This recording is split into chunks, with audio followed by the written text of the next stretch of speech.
ये वाला आपने ये वाला सिलेक्ट नहीं करना है, ठीक है, क्योंकि इसमें कैंडल पैटर्न नहीं है, हमें कैंडल पैटर्न वाला चार्ट चाहिए। यहाँ पे आप क्लिक करोगे इंटरेक्टिव चार्ट पे। जब आप इंटरेक्टिव चार्ट पे क्लिक करोगे तो एक प्रॉपर जो चार्ट है वो खुल जाएगा आपके सामने XRP का। सॉरी, ये तो मैंने XRP को आपको समझाने के लिए आगे लेके जाऊंगा। ADA का आपका ऐसा खुल जाएगा चार्ट, राइट। ADA को मैंने आपको सिर्फ इसलिए बताया है कि आपको पता चल जाए कि आपने इस वेबसाइट को यूज़ कैसे करना है। तो फिलहाल मैं XRP को लूँगा क्योंकि वो एक मुझे लग रहा है कि उसमें ज़्यादा सीखने को आपको मिल सकता है, उसका चार्ट कुछ इस पैटर्न से बना हुआ है। तो इसी तरह आपने खोल लेना है कोई भी स्पेसिफिक कॉइन का चार्ट। अभी मैं आपको समझाने के लिए लेके जाऊंगा XRP के चार्ट पे, राइट। तो यहाँ पे जब आप आओगे ऐसा आपके सामने पेज खुल के आएगा। आप इसको अपने आईफोन से भी कर सकते हो जिसके पास लैपटॉप नहीं है, और आप अपने एंड्रॉयड फ़ोन पे भी ये ओपन कर सकते हो। तो यहाँ पे अगर आप आओगे तो ये वाला जो साइन है ना, ये इंडिकेटर्स का साइन होता है। Indicator strategies and fundamental 1 2 3 4 5, right. Candle आप इसको 30 मिनट का मैंने सेलेक्ट किया हुआ है, आप इसको 15 मिनट भी कर सकते हो, 5 मिनट, अकॉर्डिंगली कि आप डे ट्रेडिंग कैसे करें। 30 मिनट मेरे हिसाब से अच्छा पैटर्न है। आप 30 मिनट को सिलेक्ट करें यहाँ पे, और यहाँ पे जब आप आओगे इंडिकेटर्स पे, यहाँ पे आप क्लिक करोगे तो ऐसे ड्रॉप डाउन मेन्यू खुलेगा। यहाँ पे आके आपने लिखना है बुलिंजर बैंड्स। 3-4 तरह के बुलिंजर बैंड्स हैं। सबसे ऊपर जो बुलिंजर बैंड है ना, वो आपने सिंपल सा उसे ओपन कर लेना है, राइट। ओपन करने के बाद इसको आप ख़त्म कर दोगे। ये बुलिंजर बैंड इस पर अप्लाई हो गया। तो थोड़ी सी सेटिंग करनी पड़ेगी। यहाँ पे जब आप आओगे ना, BB इसको बोलते हैं शॉर्ट फॉर्म में, बुलिंजर बैंड इसका मतलब है।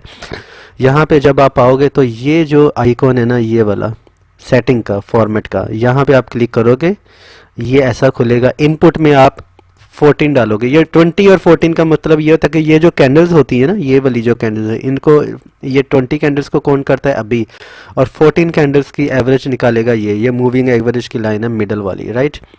यहाँ पे आके आप इसको 14 कर दोगे।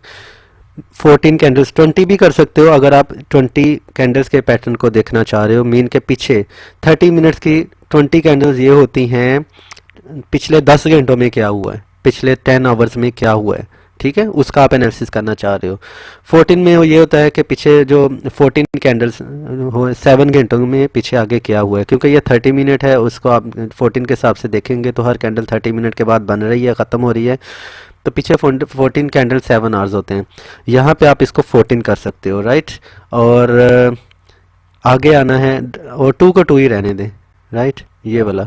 और स्टाइल पे आएंगे आप, तो कलर को विजिबल करने के लिए, ऊपर और नीचे वाले कलर्स को विजिबल करने के लिए, और ये मिडल वाली लाइन को कवर करने के लिए हम मिडल वाली को रेड ही रहने देंगे, थोड़ा सा इसको मोटा कर देंगे। और ऊपर वाली लाइन है, इसका हम कलर कौन सा लेके आए, ब्लू ले आते हैं, ठीक है, ज़्यादा विजिबल हो जाते हैं। नीचे अपर और लोअर आपने दोनों ब्लू को सेलेक्ट करें, या जो आपको कलर अच्छा लगता है आप इसको सेम कलर इनको यूज़ करें, ताकि आपको पता चले ऊपर और नीचे वाली लाइन कौन सी है। ये मिडल वाली लाइन होगी, ये मिडल वाली लाइन का कलर है, और ये ऊपर नीचे। थोड़ा सा इसको हम मोटा कर लेते हैं, ये वाला ठीक हो गया। यहाँ पे आप आओगे, ठीक, और ओके कर दोगे आप, ये ऐसा बन जाएगा बुलिंजर बैंड का कंप्लीट पैटर्न। अब मेन क्वेश्चन ये है, यहाँ पे आपको फोकस करना है।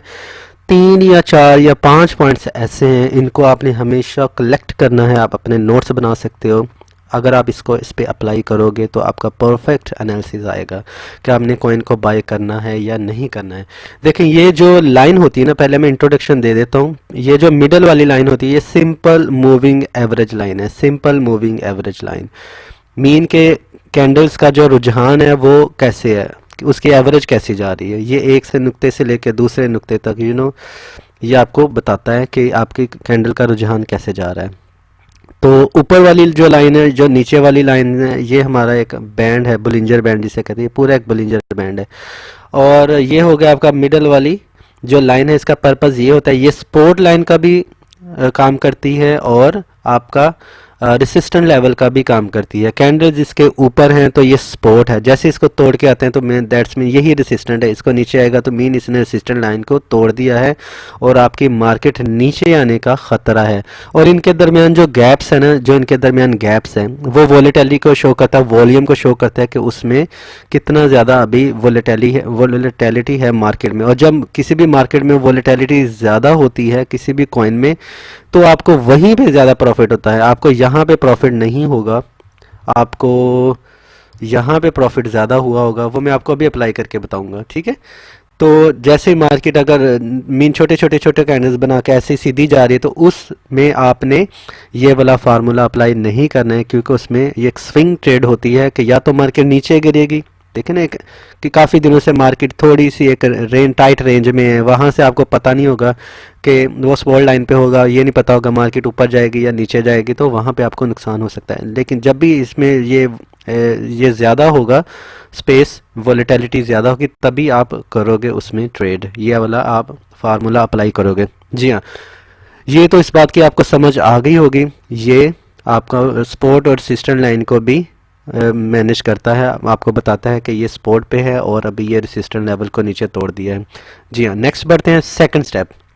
सेकंड स्टेप में अगर ये जो कैंडल्स बन रही हैं ये नीचे आ गई हैं ना इस मिडल वाली लाइन के, तो आपको उसमें ट्रेड नहीं करना है, क्योंकि वो अभी नीचे है, मीन के वो आप उसमें आपको नुकसान होने का जो ख़तरा है वो ज़्यादा हो सकता है। अगर ये ऊपर है तो वो सेफ़ है, ये हो गया सेफ़ और डेंजर सिचुएशन जो आपकी है ट्रेडिंग में। तो आपको मिडल वाली लाइन का समझ आ चुका होगा इसका पर्पस क्या है। ऊपर वाली जो कैंडल, ये जो लाइन है ना, जो ऊपर वाली लाइन है और नीचे वाली लाइंस हैं, जैसे मैंने आपको बताया ये वॉलेटिलिटी को शो करता है। अगर नीचे वाली लाइन नीचे को मुड़ रही होगी ना ऐसे करके, तो और ऊपर वाली लाइन भी ऐसे नीचे को आ रही है, जैसे ये वाली लाइन नीचे को मुड़ी और ऊपर वाली लाइन भी नीचे को आ गई, तो इसका मतलब मार्केट अभी नीचे आने वाली है, क्रैश होने वाली है। उसमें एक ये लगता है, शर्त ये है कि ये जो बुलिंजर, ये जो बैंड्स है ना, ये जो कैंडल्स हैं, ये इस मिडल वाली लाइन के नीचे आ चुका हो, ये नीचे आ चुका हो, ऊपर ना हो। फिर ये भी पॉसिबल हो सकता है कि थोड़ा सा नीचे होने के बाद ये मार्केट ऊपर को चला जाए अगर इस कैंडल्स ऊपर हों। लेकिन अगर कैंडल्स नीचे हैं और ये भी ऊपर वाली लाइन भी नीचे को मुड़ रही है, नीचे वाली लाइन भी नीचे को मुड़ रही है, तो इसका मतलब है डेंजर जोन आ चुका है, आप इसमें से एग्जिट कर जाएं, आप उसमें ट्रेड ओपन ना करें, राइट। तो अगर, और दूसरा वाइस वर्सा में अगर कैंडल्स देखें, ये अभी मैंने बताया ये कैंडल्स, इसको ये डेंजर वर्स सिचुएशन है, एक तो इसके नीचे आ गई है और दूसरा ये जो कैंडल्स हैं नीचे वाली लाइन के साथ चिपक गई हैं, इसका मतलब है कि डेंजर जोन है, आप इसमें अगर ट्रेड ओपन करोगे, हो सकता है आपके जहन में ये है, मोस्टली 99% पीपल गैस करते हैं कि सुबह 10,000 मार्केट जा रही थी और अभी 91 पे आ गई है, काफ़ी मार्केट गिर गई, यहाँ पे मैं एंटर कर जाऊँ, वो एक गैस होता है, हो सकता है मार्केट ऊपर चली जाए, लेकिन टेक्निकल एनालिसिस में वो मार्केट अभी नीचे जा रही है। जब तक ये कैंडल्स ऊपर नहीं बनना शुरू होंगे प्रॉपरली इसके ऊपर, जैसे ये अभी भी नीचे है, जैसे ये प्रॉपर बनना शुरू हो जाएंगे 6-7 कैंडल्स और ये लाइन्स ऊपर को मुड़ना शुरू हो जाएंगी, तभी आप उसमें सेफ एंट्री ले सकते हो, सेफ एंट्री, ठीक है। अभी तो मैंने ये आपको बता दिया, ये एक तो इससे नीचे आई और दूसरा ये होगा first danger zone. Second danger zone ये इसके साथ चिपकना शुरू हो गया नीचे वाली कैंडल्स के साथ, तो इसका मतलब आपने उसमें एंट्री नहीं लेनी है, उसमें आपने कोई भी कॉइन बाय नहीं करना है। अब इसको उलट करते हैं, अगर ये वाले जो कैंडल्स हैं ये ऊपर वाली कैंडल्स के साथ चिपके हों और ये दोनों इंडिकेटर्स ऊपर वाली और नीचे लाइन ऊपर को मुड़ी हों, तो तब होता है प्रॉफिट वाला मूवमेंट। वो मैं आपको यहाँ पे बताता हूँ, ये देखें, कल की एग्जांपल ले लेते हैं, ठीक है। यहाँ पे ये कैंडल्स आई ऊपर मिडल लाइन के, मैं इसको हटा देता हूँ और ताकि आपको क्लियर नज़र आ जाए। जी हाँ, ये देखें, यहाँ पे एक तो कैंडल्स मूविंग एवरेज लाइन के ऊपर थी, यहाँ से ऊपर को मुड़ रहा है, ठीक है, ये वाला ऊपर वाला जो लाइन है ऊपर को जा रही है और यहाँ पे भी आके ऊपर को इंडिकेटर मुड़ गया है, ठीक है। यहाँ पे आप देखें कितनी बड़ी कैंडल बनी, फिर रेड बनी और यहाँ तक आपको देखें, यहाँ तक आपको अच्छा खासा प्रॉफिट होना चाहिए। ये वाले जो इस केस में ये जो कैंडल्स थे वो नीचे वाली लाइन के साथ चिपके हुए थे और दोनों लाइनें नीचे को गिर रही थी। अब उलट करना है इस केस में, ये देखें, इस केस में जो लाइनें हैं वो ऊपर वाली कैंडल्स के साथ चिपकी हुई हैं, ऊपर वाली कैंडल्स के साथ, और दोनों जो लाइनें हैं वो ऊपर को जा रही हैं। यहाँ पे आपको प्रॉफिट होना चाहिए। और जैसे ही ये नीचे आया और नीचे वाली लाइन मूविंग एवरेज को तोड़ा इसने, तो यहाँ तक आपको नुकसान हुआ होगा अगर आप इसमें आपने एंट्री ली है, ठीक है। और यहाँ पे जब ऐसी सिचुएशन आती है, मैं आपको बताता हूँ, जब मार्केट साइड वे में चलती है तब आपको किसी भी कॉइन में नहीं लेना है, एंट्री नहीं लेनी है, ठीक है। यहाँ पे अगर हम आते हैं, देखें इसमें भी यही शो हो रहा है, कैंडल्स ऊपर वाली के साथ चिपके हुए हैं और ये लाइन ऊपर गई है, ठीक है। और एक और सिचुएशन होती है, अगर कैंडल्स ऊपर वाले के साथ मुड़े हुए हैं और मूविंग एवरेज के ऊपर है और ये वाली नीचे जा रही है लाइन, इसका मतलब सेलिंग कम हो रही है और बाइंग ज़्यादा हो रही है, ठीक है। अगर दोनों लाइनें ऊपर को जा रही हैं, ये भी ऊपर को जा रही हैं, प्रीटी मच चांसेस आपको प्रॉफिट होगा। वो एक जिसे कहते हैं एक सिंपल एक गोल्ड की तरह उसकी एग्जांपल है, ये लाइन भी ऊपर है और ये लाइन भी ऊपर है, आपको 10 से 20% प्रॉफिट हो सकता है। अगर ये लाइन ऊपर को जा रही है इसका मतलब इसमें बाइंग ज़्यादा हो रही है, अगर ये लाइन नीचे को आ रही है इसका मतलब है मीन एक ऊपर को चलेगी एक नीचे को चलेगी। इस सिचुएशन में इसका मतलब सेलिंग कम हो रही है, ये एक डायमंड है, उस सिचुएशन में वो गोल्ड है, इस सिचुएशन में ये डायमंड, आपको ह्यूज प्रॉफिट होगा। दोनों लाइनें ऊपर को जा रही हैं, आपको एंट्री ले लेनी है और अपना शर्त ये है कि ये जो कैंडल्स हैं ये ऊपर वाले के साथ चिपके हों और इस मूविंग एवरेज के ऊपर हो, दोनों लाइनें ऊपर हों, तो आपको एंट्री लेके अपना प्रॉफिट लेके एग्जिट कर देना है जैसे ही इस लाइन को टच करने लगे, या जहां पे आप सेटिस्फाई हो कि आपने यहाँ पे मुझे निकल जाना चाहिए 10-20% प्रॉफिट लेके। कभी भी ओवर ग्रीड नहीं होना है, छोटे छोटे प्रॉफिट ले लें, चाहे उसको 10 से 20 से 100% कर लें, ठीक है। यहाँ पे आप अगर दूसरा सिनेरियो ये है, ये ऊपर को चला गया, ये नीचे को चलेगा, कैंडल्स भी ऊपर को चिपकी हुई हैं और मिडल वाला जो मूविंग एवरेज है उससे ऊपर कैंडल हैं, तो आपका एक किस्म का कहते हैं कि एक खोया है, एक बटर है, बटरी सिचुएशन है, देन आप प्रॉफिट उसमें से कमाएं, ठीक है।